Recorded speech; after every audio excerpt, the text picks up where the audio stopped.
Hello, I'm Dr. Mike. I'm the Director of Education for Life Extension. I'm going to welcome you to the monthly ingredient spotlight. And today we're going to talk about increasing ketones, support for healthier weight and metabolism. The target audience for this formula is people who want longevity and metabolic benefits of the ketogenic diet without the constraints and increased atherogenic risk of consuming a higher fat diet. Also, people who want to mitigate brain fog and fatigue associated with fasting. That's becoming, intermittent fasting is becoming more and more popular. And then, of course, people who need a convenient way to fuel their workouts, great for morning and or evening workouts. So that's who we're targeting with this new ketone formula. The problem, the ketogenic diet, which nearly eliminates carbs, right, ends up replacing them with higher protein, higher fat. It's become very popular. And it can be very helpful for certain diseases. But for the general population, there can be significant health risks. Severely restricting carbohydrates can result in nutritional deficiencies, some of which have been linked, right, to colorectal cancer, i.e. less fiber. This diet is also associated with hyperlipidemia and an increased atherogenic risk. So our solution is to provide a formula that helps your customers and clients benefit from the ketogenic diet without all that hassle and risk. So first of all, in this formula, we are providing exogenous ketones. Again, ketones are small lipid-derived molecules that serve as energy sources during times of fasting or prolonged exercise when sugar levels, when glucose becomes scarce. In this formula, you will find D-beta hydroxybutyrate. It's a bioactive ketone. It does cross into the blood-brain barrier and acts as a energy substrate for both the brain and muscles. We are also in this formula providing an ingredient that helps with endogenous ketone production, and that is an extract from mango leaf, mangiferin. It has been clinically shown to enhance endogenous ketogenesis and improve metabolic parameters. A little bit about mangiferin. This is its mechanism of action. Again, this is from mango leaf. Basically, it's important to remember that ketones are produced when fats are burned for fuel in the mitochondria.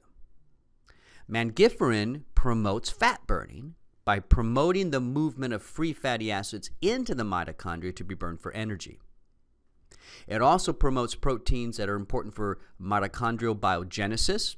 Huge, right? We need to increase our mitochondrial content as we get older so we can maintain optimal ATP production. And then mangiferin also downregulates proteins that control carbohydrate conversion into fatty acids. See, what we're doing is we're trying to use up the sugar, push the rest of the fatty acids into the mitochondria, releasing the ketones for enhanced energy expenditure. The other thing that we're doing in this solution, in this formula, is that we're providing a ketone precursors. And this is through something called a resistant starch. It's cassava root. It helps with satiety by slowly releasing energy, and it also provides a precursor to ketones called butyrate. So if you look to the right of the slide here, what you see are three main categories of starches.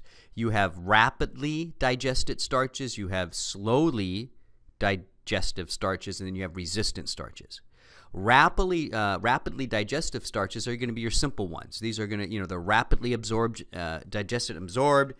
That they rapidly break down. They release a lot of blood glucose into the system. That causes a high insulin release, which then shoves all the glucose into the cells, so people get hypoglycemic events, hungry feeling. It's basically lack of energy intake control and can lead to overconsumption. Those are your white breads, your white rices, all the, let's be honest, stuff that we really like to eat in this country. Those are rapidly digestive starches.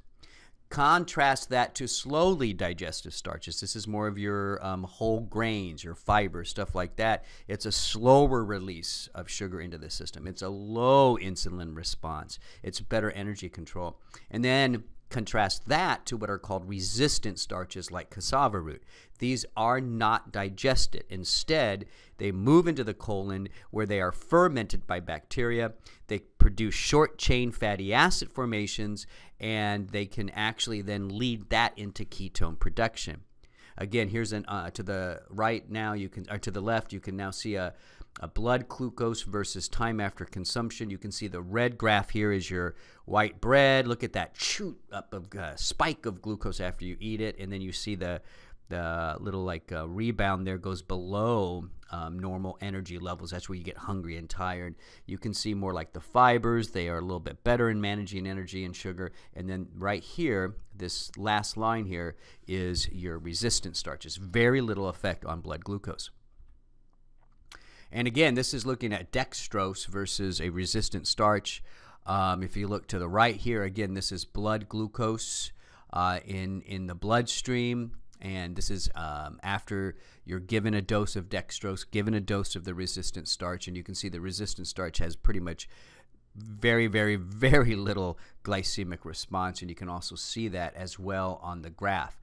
The dextrose on the graph is showing your classic spike, drop below normal levels. This is where you get hungry. You're driving overconsumption at that point.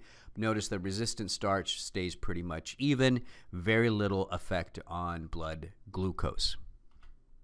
Here is a study specifically looking at the exogenous ketone that we're providing in this product.